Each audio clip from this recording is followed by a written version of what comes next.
Hello, everyone, and welcome to today's Modern Sales Pros discussion on the state of sales hiring, sponsored by the team at Candidate Labs.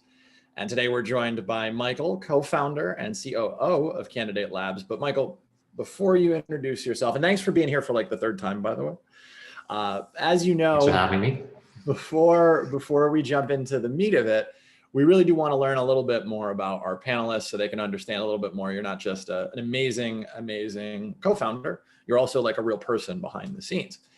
And you've been on 3 times, so we're not going to ask you the standard questions. We're going to flip it a little bit. Michael, what are you most looking forward to after we go to the after times? Like, what are you excited about post-coronavirus? Actually, just this weekend, I was trying to figure out when flight prices might be going up again because it feels like could be accelerating pretty soon. But I'm trying to book a trip to Vietnam so I can go eat some street food over there. Went there for the first time 2 years ago and just absolutely blew me away. Like, how amazing authentic Vietnamese food is compared to some of the food I've been having in New York that, is maybe portrayed as like more Americanized food. So can't wait to just go abroad, honestly, and just eat my way through a bunch of street food stalls. Oh, that sounds fabulous. What's your go-to for Vietnamese food? Do you have one dish or one flavor profile you go for? I'd say a nice bowl of pho is always great, but the American stuff is not comparable to what I was able to have over there. So looking forward to going back. That sounds great. I think travel is probably number 1 or number 2 on most people's lists, and the other one is usually food and drinks. So you're going to just put those both all together. Do it all together once. Let's do it. Oh, that's great. All right, folks, we got a lot to cover here today, so we're going to go ahead and jump into it. Thank you again, Michael, for joining us. Today's event is hosted by the team at Modern Sales Pros. For those of you who don't know, Modern Sales Pros is the world's largest community for revenue leaders. So those are individuals that are in sales management roles, sales and revenue operations roles, sales development, sales enablement, and the related supporting disciplines. Our mission is to create an environment for our 22,000 and growing members where they can answer questions they may otherwise struggle to solve on their own. We do that through bringing on experts like Michael through our very robust online forum. And when we finally get the jab, going back to some in-person events where you get a chance to learn some stuff, meet some new individuals, and hopefully have a great time. About 6,000 organizations comprise those members in MSP. And for those of you who aren't, you will be invited to join shortly after the conclusion of our session here today. But as I mentioned, today's content wouldn't be possible without the sponsorship of the team at Candidate Labs. I'm going to hand it over to Michael to say a few words both about Candidate Labs and himself. Michael? Yeah. Thanks, Richard. We're excited to sponsor today's event. And just to give you all a quick sense of background on me, Candidate Labs is my second venture-backed company as a co-founder. Almost 10 years ago, I founded a company called Truemaker, which was a tech-enabled menswear brand. And I took that from seed stage to Series B to acquisition. As part of that journey, I hired over 4,000 sales reps for a pretty high velocity sales motion. And like many of you who are hiring managers, I've been there personally and experienced the pains and successes of building out high growth teams. And that question around, how do you scale talent reliably and effectively always stuck around in my mind. So I later partnered with other repeat entrepreneurs to start Candidate Labs. And what we are is we're a venture-backed search firm built like the technology companies we serve, focused on sales and marketing roles. And how we do it is we combine seasoned search professionals with data science for candidate identification and matching. And that combination enables faster hiring results for employers with less of the employer's time spent, while also casting a wider net for talent and ultimately enabling a more data-driven hiring process. So really excited to talk with all of you today. And as I think we've said before, Michael, you probably have the record for most sales reps hired of any panelist we've ever had on. So certainly excited to have you here and love the passion so much so that you built and you partnered up with some folks to build a new organization around it. Just 2 housekeeping notes for everybody here today. First and foremost, please do use the Q&A panel. As you heard, Michael's hired somewhere north of way more sales reps than any of us have hired.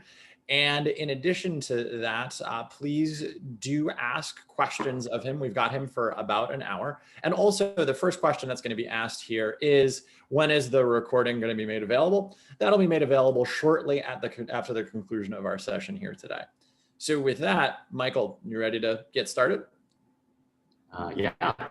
Let's do it. Um, All right. Just for some context, Candidate, you partnered for some research on the state of sales hiring. And this was important for us because we've heard a lot of things. Everyone's got a story of working with a recruiter, a challenge that they have in hiring, been through a bad interview experience. So we partnered with the amazing folks over there to start to pull this together. And I'm gonna hand it off to Michael to talk a little bit about the methodology and some of what we learned. yeah. So, we ended up surveying around 108 total respondents and got quite a healthy mix of, I would say, different roles. So to give everyone a sense of, why we're having this panel, we were actually able to talk to about 20% founders, 60% sales leaders. So by that, I mean directors to CROs, and about 20% were sales managers and below. And we also got a pretty healthy mix of team size distribution. So about 50% of our respondents had 10 people or fewer in the revenue org. So a lot of companies on the smaller side, but about a quarter had between 10 to 50, and a quarter actually had 50 or more people in their go-to-market organization. So definitely on the larger side. And we got quite a number of kind of healthy kind of feedback points from everyone. And we're still unpacking a lot of them, but really wanted to have this panel today to kind of talk about some of the stuff we found and some key discussion topics related to the state of sales hiring. And today, the key takeaways from this, there's a lot, to Michael's point, there's a lot in there. We're spending a lot of time unpacking it, and that'll be available for everybody once we make sure we've got got it packaged up the right way. But there's three major takeaways that we kind of uncovered with this. The most difficult part, or what folks expressed was important, the biggest challenge that they faced, I should say, of the hiring process is finding candidates, right? Sourcing great candidates. We're going to spend a bunch of time talking about that today. The organizations that are choosing to use agencies, most organizations are, and for the most part, folks are pretty unhappy about that, which is heard that one before, I'm sure. And the last piece is, even folks that felt very comfortable and confident in achieving their hiring goals and their revenue goals for the year still expressed some common pains in the actual process that they go through to hire. So today, we're going to be spending some time with Michael unpacking each one of these points. And we're going to take any questions that the audience has as you come up. We folded in some of the amazing registration questions here as well. But I think it's easiest to sort of start by starting. And let's talk a little bit about some of the common pitfalls that you've seen and that we had sort of validated in the survey there, Michael. Yeah. So, I think before we even dive into any of the individual points there, the survey really showed us that, largely sales leaders and founders feel confident about hiring. And the average response kind of to how confident do you feel in hitting your 2021 hiring goals was actually about a 4 out of 5. But once we unpack the data, amazingly, the area people felt least confident was the top of funnel. So kind of confidence around sourcing great talent, even amongst executives that felt like they were super confident overall in hitting their hiring plan, was about a 3 out of 5, which we felt like wasn't, kind of anywhere kind of near how good it could be. And by and far, the most, I would say, expressed maybe challenge, even amongst like very confident hires, was this question of entrepreneurial spirit, kind of how do I hire for that and kind of what that even means. And it was clear to us this applied to companies of all size, not just the smaller companies as well. So to maybe start with that area, I think, my perspective in having worked with, kind of dozens and dozens of companies in the past year now even, is that every company is going to want entrepreneurial spirit, but the nuance is you're really going to want it in a couple of different flavors, right? And what I mean by that is, the super small orgs are going to want the people who can maybe parachute into an environment with nothing and be extremely creatively nimble and kind of, fit into kind of, I would say, kind of that structure. While the larger organizations are going to want kind of, I would say, like the more product-minded folk, right? That's another kind of area where entrepreneurs get expressed. Someone who's simply not going to read from a playbook, but still know how to pivot in the middle of a demo, still really know how to kind of drive a highly personalized sale, and not just kind of, I would say, rely on kind of running that process and hoping that process ultimately pans out. So I think a real example of something we uncovered is, you just kind of have to ultimately drill in and assess, and we can kind of talk about the topic of assessment much, much later. But an actual example of kind of, I would say, entrepreneurialism that, we uncovered as part of one engagement we recently did was an enterprise level hire where at the final round, they finally dug into some of this candidate's deal experience. And this is a candidate who had, largely kind of, had like 150 attainment against, $1.5 million quota a year. So on paper, looks stellar. And they realized that, the drop off rate in some of the deals this candidate was leading was all happening at the end. Oftentimes in an enterprise deal, let's say a 600K deal, you're pushing to the very end. And, if they swap in a new CRO, if legal suddenly throws up a last minute blocker, what did the candidate do? And the interview actually uncovered the candidate just kind of folded. And, that was a unique, I would say, aspect of entrepreneurialism that could have been teased out a lot kind of farther in advance, right? And I would say, that's why whether you're a big company or a small company, I think there's a lot of different ways to approach it, but you're always going to want someone who, has that entrepreneurialism flavor to it. You don't want them to give up, whether it's at the front end or at the back end, or, even I think throughout like their career kind of with your company. And I think that that's something that we've talked about quite a bit at various different points in time. And I love that example that Michael makes of the enterprise, oh yeah, I was at 200% quota. Oh, cool. Wow, what happened at the very end? And I think that this goes nicely into the second point about market sizing. How are folks thinking about this maybe the wrong way, or what have you seen in your experience for sizing the market of candidates? Yeah, I would say repeatedly the dynamic we see between, I would say talent leaders, hiring managers, and founders and CEOs, right? So these are usually the typical personas involved in the hiring process, is maybe a fixture on hiring for unicorns sometimes. This happens a lot, I would say, on the marketing side, especially with marketing roles that support a go-to-market function. But we see this happen a lot on the sales side too. And ultimately, when there is a focus on maybe hiring for a very, very narrow profile, and you're not even sizing the market, it just leads to time wastage. And a real example of this is talked to a pretty top tier Andreessen Horowitz backed company last month, and they were looking to hire an enterprise sales director. But some of the constraints they wanted on this was, had to be in the Denver market, had to have at least 5 years of enterprise sales leadership experience, had to be female to kind of replace to add diversity to the team.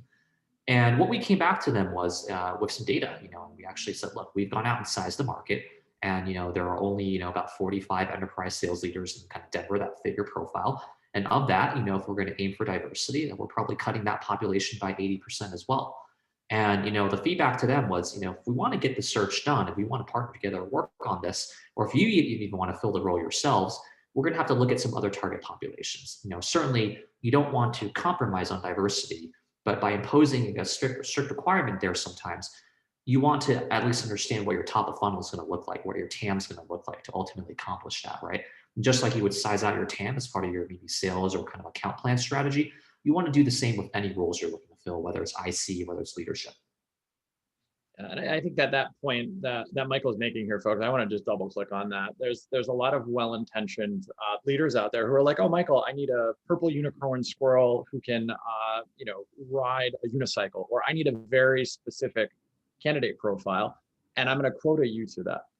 That's fine, but the analogy that we can make in that situation is giving a sales rep a higher quota doesn't all of a sudden make a huge market. Doesn't change some of the fundamentals or the physics of what exists in Denver or Austin or wherever it might be. And that's a big rake that I've seen so many folks step on and just not being able to hire. Yeah. So that's why I encourage, hiring managers to talk to the founders, to talk to, kind of talent leaders. And the dialogue you should really be having is like, how many people do we really think like fit into this TAM? If we're looking for this type of profile, do we think it's a lot? Do we think it's very few? That question really needs to be asked kind of in your own search process, whether or not you're working with a search firm. Yeah, and then you can make the appropriate decisions of, cool, maybe we want to increase the referral bonus for this or whatever it might be. So this is great. And I think that, and these two kind of go together, but I like having them actually separate. How you interview is incredibly important. Michael, where have you seen organizations sort of fail on this, or maybe not do as well as they could? Yeah, I my philosophy is that interviewing is a muscle, but it's not like a muscle that's really used that often. If you kind of look at, how often you're really interviewing and doing that on a regular basis, maybe compared to, kind of doing sales pitches or discovery calls even, it happens a lot less for a lot of, I would say ICs out there and even leaders too.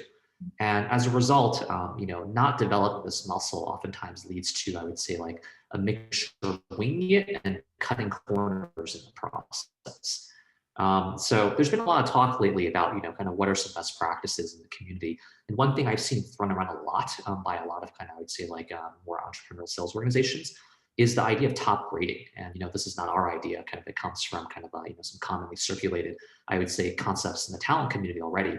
But, for us, I think what we see from effective top grading is you really need to design a clear scorecard.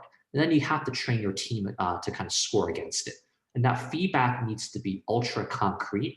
And that feedback also needs to be prompt and relevant. So this is ultimately on the hiring manager to drive the process. Hiring managers need to own the fact that the feedback needs to be good and it needs to be, I think, like really, really useful.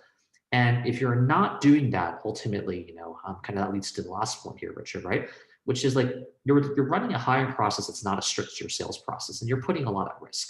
If you think about it, like, if your SDR is qualifying a Fortune 500 account, are you really just going to let them write one sentence in the note on the lead and pass it to an AE, right?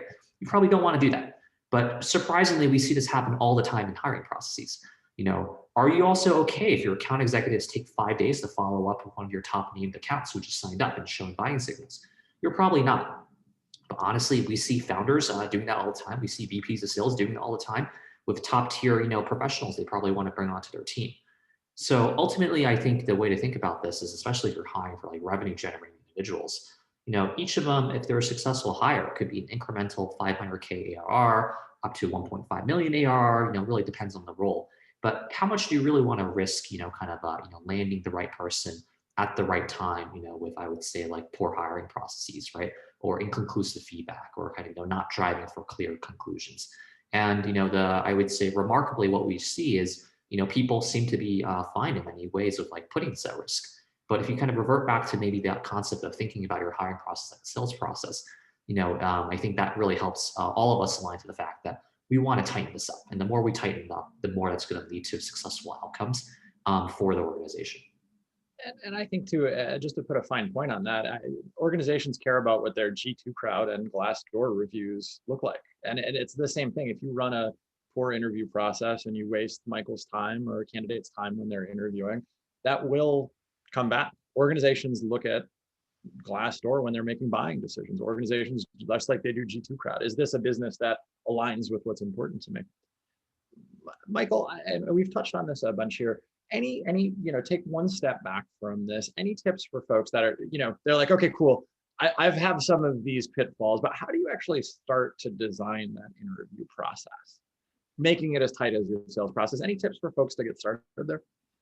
Yeah, I would say, designing your hiring playbook is similar to like designing a sales playbook. So the way to think about that is each phase of the interviewing process needs to assess for specific outcomes. And you're effectively doing, qualification top of funnel, but you're asking like certain qualification questions. Those boxes get ticked off. By the time you're in mid funnel, you're asking additional questions. You need to reach clear conclusions before you're advancing people to the end of the funnel. Whenever we kind of engage with any clients, we actually ask to kind of see, what their hiring process looked like in the past. And just like you're looking like a sales funnel and you're looking at, how your opportunities are progressing, it's easy to spot the things, once you analyze it this way, that are going to be anomalous, right? Anomalous things would be, hey, I'm doing a ton of first screens, but not a lot of people are really making it past the first screen, or the VP of sales is doing a lot of first screens and they're still not making it past. It could be that you're seeing some end of funnel drop off related to, kind of candidates and offer closing stages. And some of that could be related to time duration. Some of that could be related to, kind of how competitive the compensation is. But all that needs to be clearly mapped out. If you don't really know your metrics, I think it's, hard to actually manage to what you can't measure, right? And that kind of process applies to both sales and hiring. It's funny. There's so many similarities here. It's like recruiters would be good salespeople and salespeople could be good recruiters. It's weird how that works. Yeah. And I know, and folks, we've got Michael here for about another 40 minutes. We're going to move on to a little bit about executive hiring, but please do throw any questions that you have in the Q&A panel. And I think this one, we're not going to spend a ton of time on it, but executive hiring is pretty difficult too. This doesn't get easier when you're hiring a VP of sales or a CXO, right, Michael? Totally. And as you pointed out here, right, the average like VP of sales tenure is 19 months, which really isn't a lot, especially if your sales cycle takes a couple months to even get ramped on your kind of deals. And then, you're looking to do maybe land and expands or things like that. So 19 months really means, a lot of VPs of sales might not have the chance to make an impact like before they're kind of moving on to the next organization.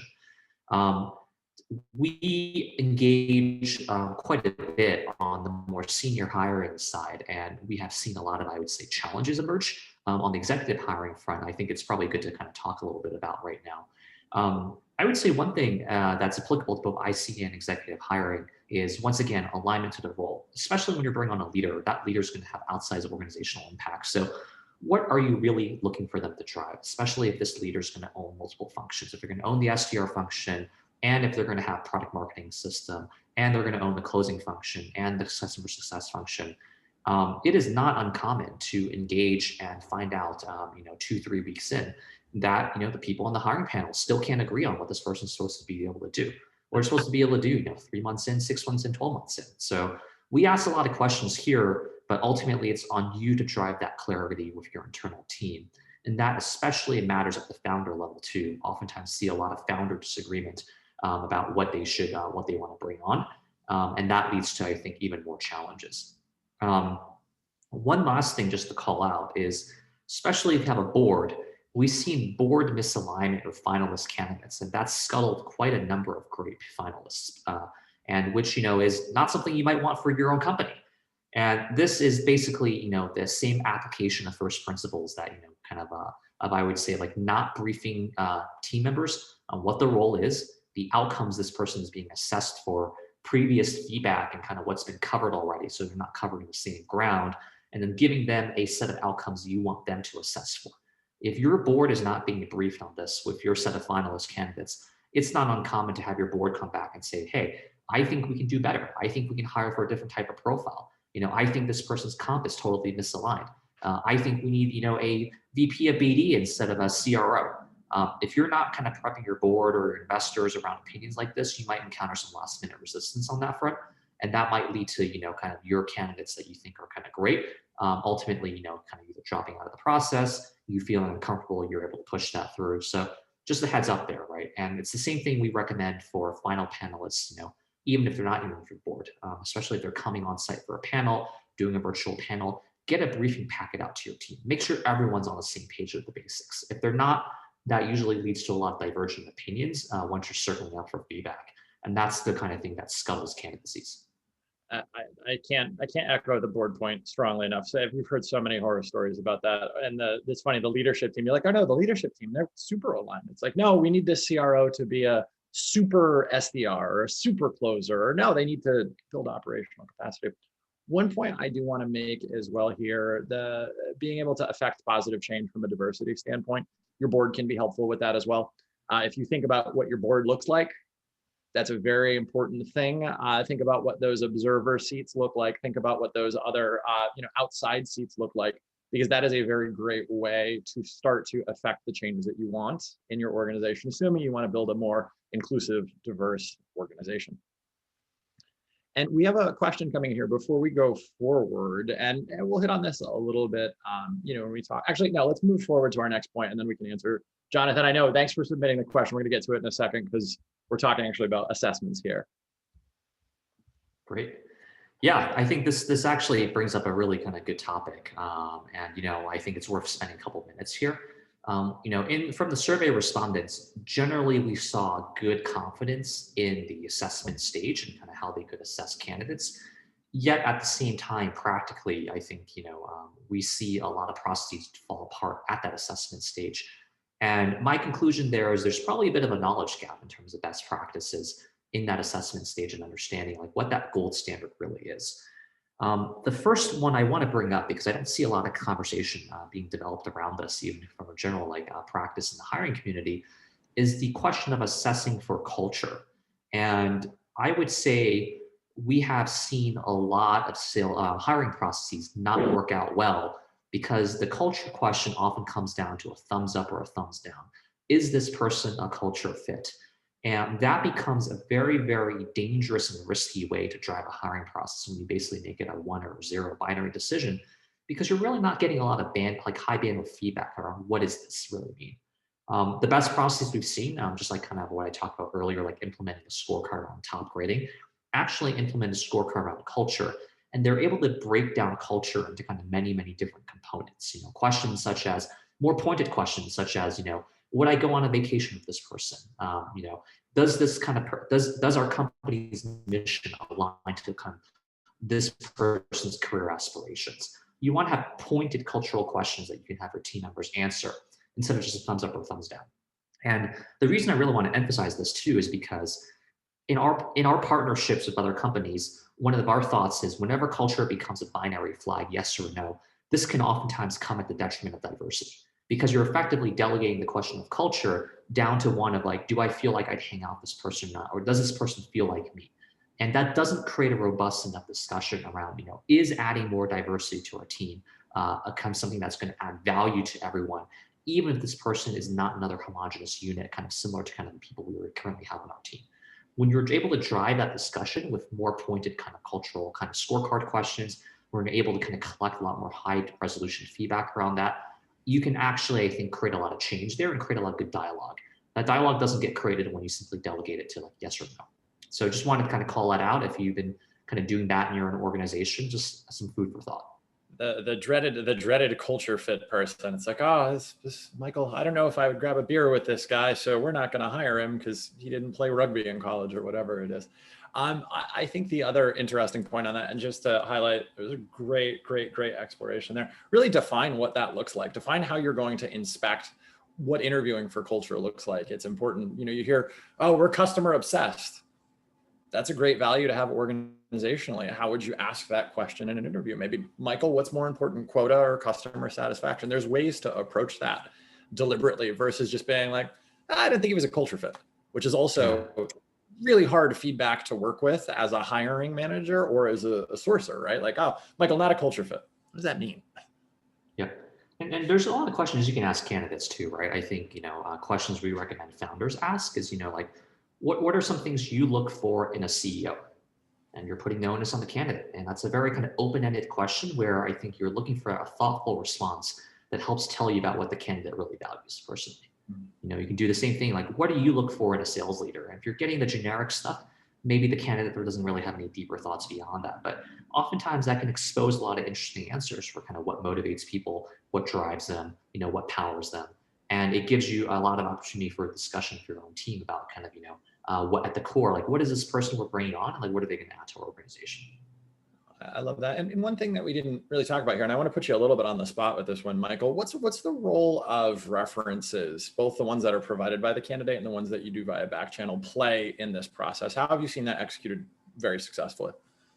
Yeah, I would say always try to back channel when possible.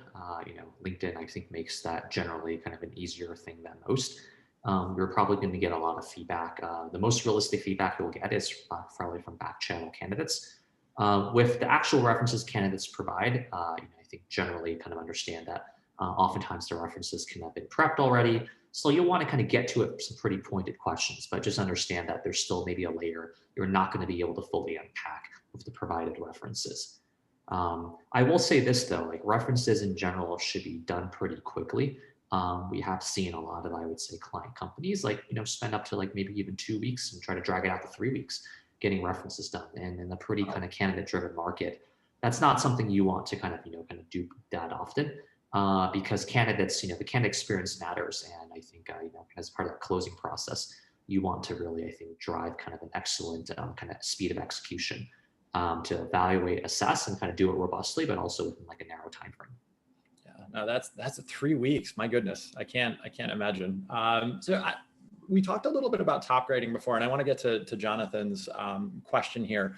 And when we think about the top grading or building a scorecard, folks that are hiring can look at that scorecard we're using to assess external people and start to apply that same rubric to internal people, which can result, maybe there's a little bit of negative, either political or cultural blowback that comes from that, where it's like, oh, hold on, we're hiring for this? I don't have that, my goodness. How would you recommend rolling that out or communicating that to an organization in a way that makes it smooth? Yeah, I think, if you're the sales leader or the hiring manager here, I think you need to kind of, just brief your team and give them the context, right?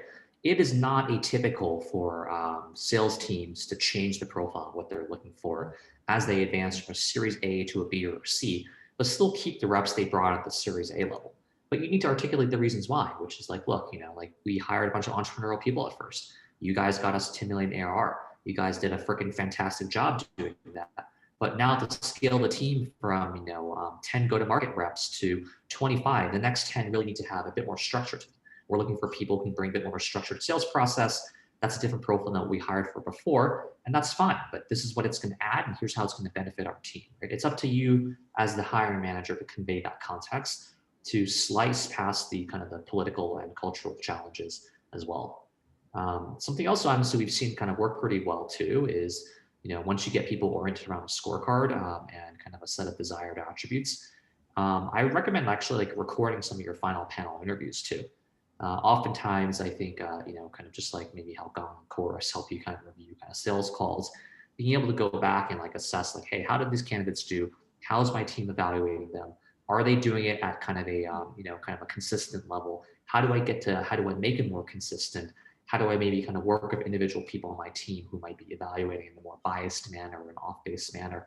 Having access to the original, I think, recording is always good as well. And especially if you're, I would say, like also hiring at a relatively fast velocity, it's not uncommon to see people who come in, maybe do like a good job, but not amazing job in the final panel, final assessment, and then suddenly start to apply higher and higher standards to the next set of hires when they're 1 month, 2 months in on their jobs. So once again, driving top grading means like driving consistent evaluation and having access to some of the original recordings and kind of almost treating it once again like a sales process, reviewing your game time videos and kind of, thinking through how can we do it better or more consistently. That's going to help. So hopefully that kind of, these are some very, very common problems and challenges we see like impact orgs of all sizes. And likely, hopefully it's kind of some good food for thought for your hiring process. Great perspective on that. And I love the idea of using Gong or Chorus. And then that also becomes a training tool. Oh, if we're going to bring, Michael, if we're going to have you be part of the interview process, here's what world-class looks like, just like you would do with discovery, just like you would do with disqualification. And on that point, you mentioned this a little bit, but I want to double click in a little further here. Anything else that organizations can do to kind of hire and make it a little bit either easier for themselves internally or get through it a little bit faster? Yeah. Anything like low-hanging fruit. This doesn't need to be the whole thing. Yeah, we see a lot of candidates get lost at the offer process actually, and that's because it's a pretty candidate-driven market right now. A lot of counter offers and kind of other, I would say, relatively lucrative offers are flying around, and it's not atypical for a candidate to receive multiple offers, especially if kind of they're a great go-to-market professional. So back to the kind of the topic of candidate experience. Not only do you want to do your references quickly if possible, the other observation we've had working with a broad number of, top tier go-to-market orgs is it's been surprising to see how many revenue leaders, when they're making the offer, kind of just throw the offer out over the phone and, don't really have a dialogue around opportunity, don't really attempt to create excitement or, I would say kind of like create a good closing conversation, just like you'd want to do in a sales deal.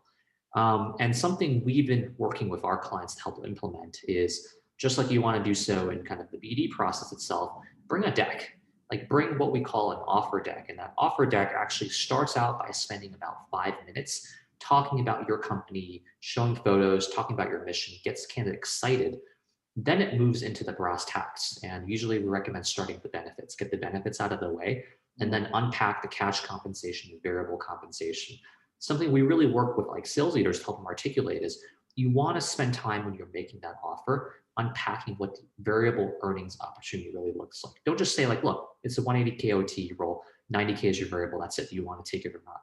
Show them like, how does that 90K break down? What do I need to do to make my way into the 90K? What has the team attainment been so far? What does that look like for me after 1 year? If you're not painting the picture for the rep, they're going to go where they think it's going to be easiest, right? And oftentimes, I think if you interview maybe the finalists that turned down your offer, a lot of the times it's because they didn't have enough information. So they made up stories in their own heads about what it would look like for success at your org.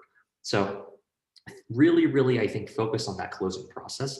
If you've invested hours of your team's time and your own time in getting candidates to that stage, skimping on that last set of details, kind of really shortchanging that kind of candidate experience at the very end leads to a lot of dropped offers. And this is something we're seeing with, I think, companies that make this mistake a couple of times. And I think after they get punched in the face, I think finally start to learn, like, we have to upgrade our process. So just, more food for thought. No, and I think the way too that you phrased it a little bit earlier is a great way to think about it. Hiring an AE, a fully loaded account executive, maybe that's 500K or $1 million in ARR. How would you approach closing a deal, a 500K deal or a 1 million ARR deal? Probably prepared with a deck would be my guess. Almost back to that analogy of the sales process. I think that's great.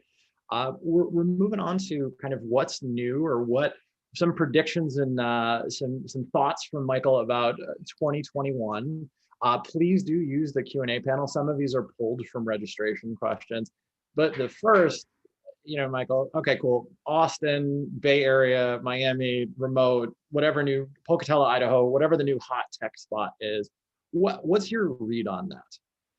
Yeah, I think the first thing that was surprising was about 2/3 of our survey respondents said that their roles were now location agnostic or remote only. So I think that represents a massive shift from where we were a year ago. But the other thing to call out is, that oftentimes with companies now seeking to hire remote talent for the first time, there can sometimes be an expectation that I'm able to get talent for significantly cheaper outside of the Bay Area or New York. And the honest reality we're seeing is, yes, there is maybe some kind of price differential, some kind of reduced, price and kind of being able to hire for go-to-market, but it's not going to be greater than, like, I would say, like 15% to 20% max. And you're not going to get like 50% cheaper kind of, hiring kind of remote areas of the United States. So that's something kind of, just get aligned to. And partly that's driven by just, I would call it the exodus of talent from, like, say coastal metropolitan areas into places like Denver and Austin, where people who are moving from like a California, New York, actually have salary expectations that are completely the same. So they're largely not willing to take cuts is kind of what we found. And they're largely able to maintain that same earnings level because it's a very candidate-driven market right now. The second is, for the companies we've worked with that are now still looking to hire for Bay Area only talent, New York only talent, there's been a bit of a mindset shift in terms of how candidates who are even staying put in some of these original hubs are thinking about their next role. And what I mean by that is, as companies are navigating the whole return to work, return to the office kind of set of policies, we're largely seeing candidates in like the Bay Area, for example, that would still prefer to have like a remote only position, even if they're staying in the Bay Area, or at most, they want a part-time kind of kind of back to work kind of policy in play, where maybe it's 2 to 3 days of expectation at most in the office. We're not really seeing a ton of appetite, honestly, for, I can't wait to get into my bullpen and be in the office 5 days a week. And that does lead to candidates self-selecting out of, I would say, kind of environments where, if that is your plan, generally you want to really validate that pretty upfront before you move candidates like further into your hiring process. I think that's such an interesting point, and it does. And you touched on this a little bit with the second one, right? Pulling passive candidates has always been one of the most important things as a sales leader is to be a great recruiter, right? It's one of the first jobs is hiring and keeping a pipeline full of great talent. Has anything changed, or are there any tips for folks that are trying to build that pipeline of candidates, or maybe they're trying to pull a passive candidate? Anything different this year?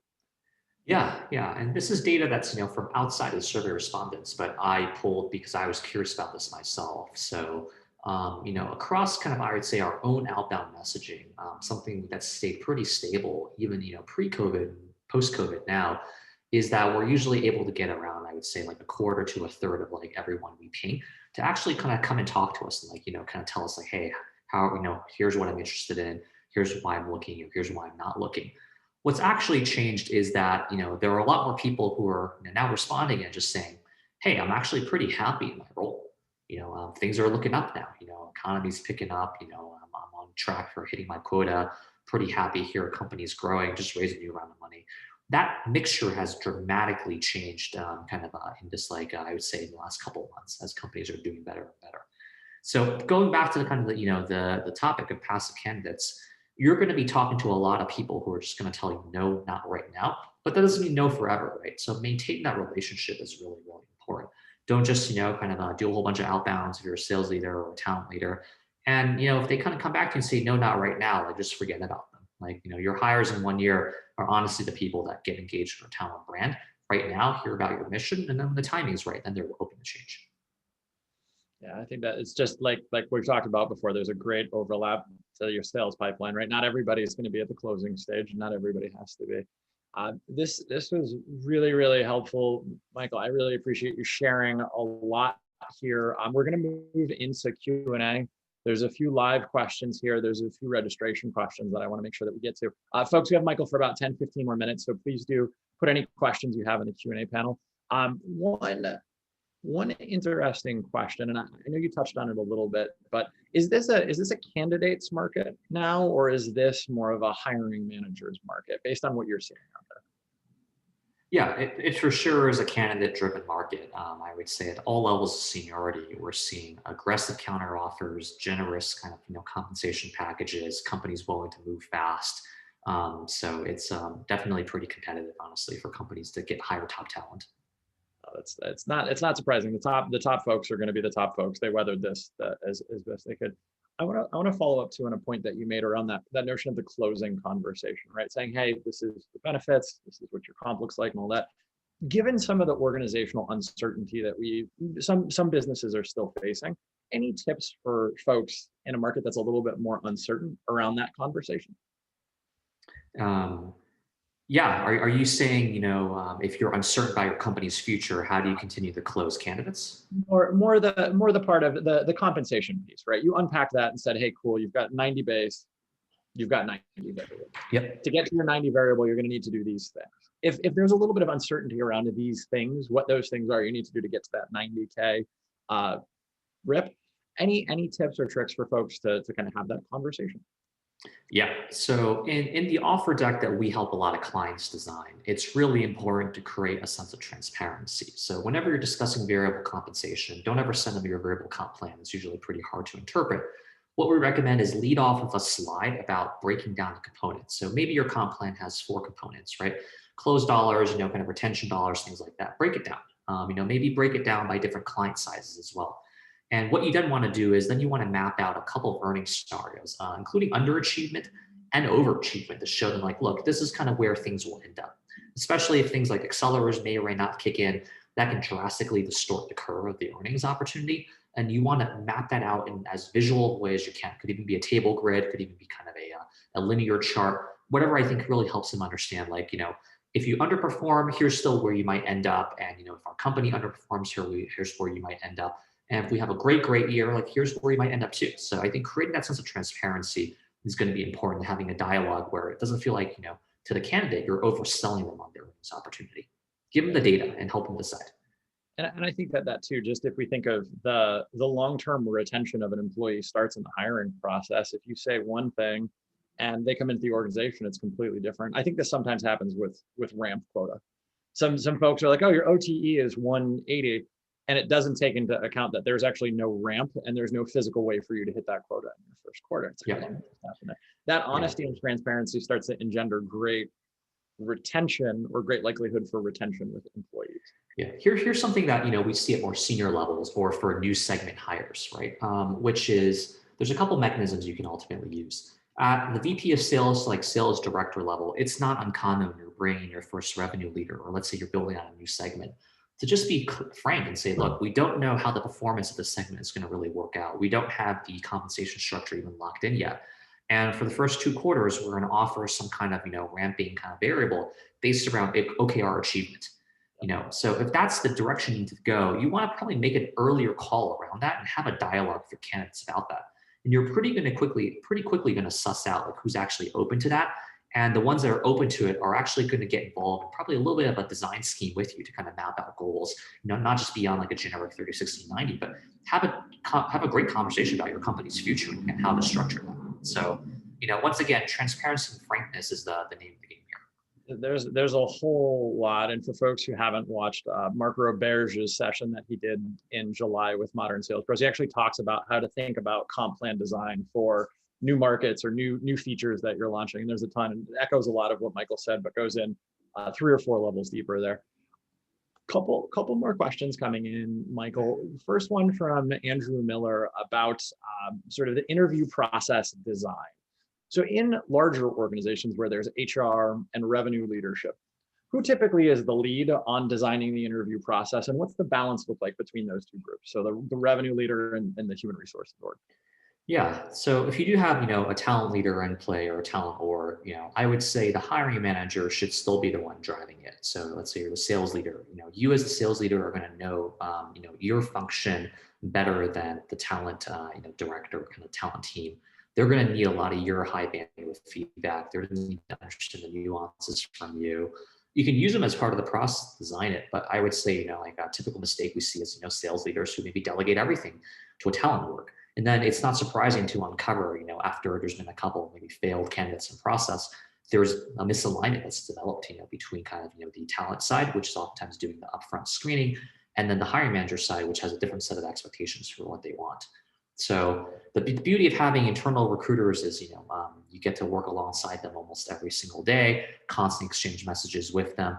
It's by nature a very, very close partnership setup. But if you're treating your internal recruiters like maybe a contingency recruiter who may or may not send you a couple of, kind of candidates here or there every other week, that's not the type of, I'd say, close-knit relationship that's going to lead to alignment there. And more often than not, it leads to kind of, a bit of maybe politics or just, confusion between both parties. Two fingers pointing opposite directions. And last question here from John Moon. We've talked about this kind of generally, but are these trends applicable across individual contributor roles like SDRs and BDRs, as well as some of the other leadership components? Yeah, I'd say, good hiring practices extend across all levels, and, good closing practices can be applied to, SDRs and BDRs, and, even junior, S&B and commercial level A's as well. These are the people who are going to build your team. Like I think an S&B AE is still carrying what on average, like 400K of, new ARR. So, you just want to, treat everyone the same, right? And I think once you kind of get some of these infrastructure elements set up, we've worked with companies as, small as 10, 15 people, get the offer deck in place, get some good grading scorecards in play, and you're going to find that it's not much incremental work to deploy for all roles. I think the other part on that too is the folks, everyone's going to talk about your interview process, if it's world class or it's a complete disaster. You want to be in the world class, and having some of the things that Michael said, like being planful, that's kind of applicable across the board, especially when selling the culture, selling, hey, look at all these happy faces and cool logos, you get to work with that sort of aspect of it. This is a phenomenal anonymous question. Whoever you are, fabulous. This, Michael, and I'll paraphrase for you, is best practices for the initial screen, the initial hiring manager conversation, which this person has phrased of, can this person have an intelligent conversation? Which I know I've fallen guilty to that when hiring. It's like, oh yeah, Michael seems like he's got his stuff together. He's dressed appropriately. He's in the office and on time. He's clean. Let's rock and roll. Let's bring this guy in for a longer chat. But any tips in terms of that first hiring manager conversation or best practices that you've seen across some of the top orgs that you're working with? Yeah, I'd say, the first conversation almost always, should have a scorecard too, instead of a kind of a generic kind of maybe binary decision around kind of, do they seem intelligent, and can they, kind of conduct a good conversation? I think those can be broken down into scorecard elements, but ultimately, you want to have a clear understanding of what are we robustly assessing in that first conversation. Something else to add is a mistake we see some orgs make is they try to assess too much in the first conversation. They actually don't do any work selling the candidate to get them even more excited. So, not uncommon to see maybe founders, try to do all their assessment in the first conversation and then end up making the candidate feel like, hey, I just got grilled for, 45 minutes by one of the founders. But, what's next? Like, I don't really understand this company still. I have a lot more questions. So make sure you're also balancing that out, right? Depending on the hiring structure you want to develop in that process, you actually might want to implement anything from like a 30-minute to a 45-minute first conversation. But I would say at least like 10, 15 minutes of that minimum should be selling them on the company's mission and vision. And then I would say moving into kind of some light assessment questions.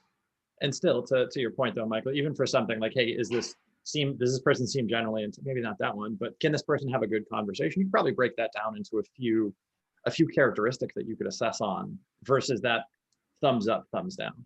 Yeah, so these could be turned into some pointed questions, kind of tell me about a time like, you ran a deal where you had to kind of pivot away from your playbook, right? And what the candidate then tells you from that kind of example, because it's behavioral interviewing, enables the hiring manager here to maybe make a call around some of these questions. So it does come down to like a lot of wordsmithing and kind of trial and error, but it's all doable. And I think the other part too is once you get either Gong or Chorus deployed here, you can kind of listen to those questions be asked and hone and improve the candidate experience and the experience for yourself as a hiring manager. Yeah. Another good question. We're talking about behavioral questions. The Ernie's question coming in on the opposite side of this, more crafting competency-based questions. Any tips or tricks to help hiring managers craft competency-based hiring questions? Yeah. So I think when you're assessing for competencies, an example would be, hey, we're hiring for enterprise account executives and we need to understand how they navigate InfoSec.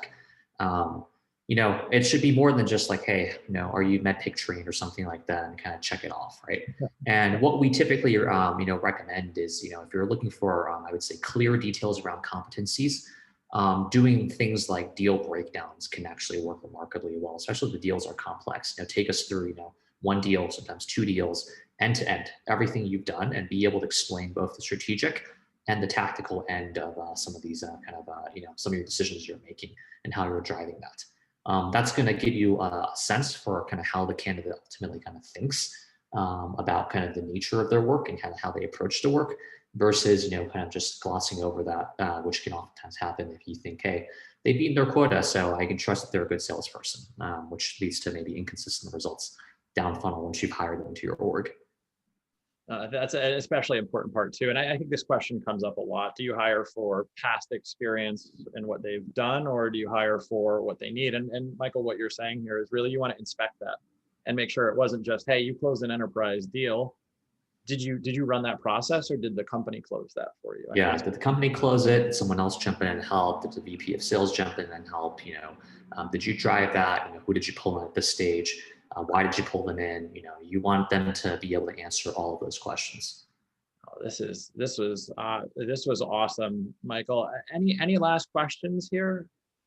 Oh, we got one more comment in right at the buzzer. I like it.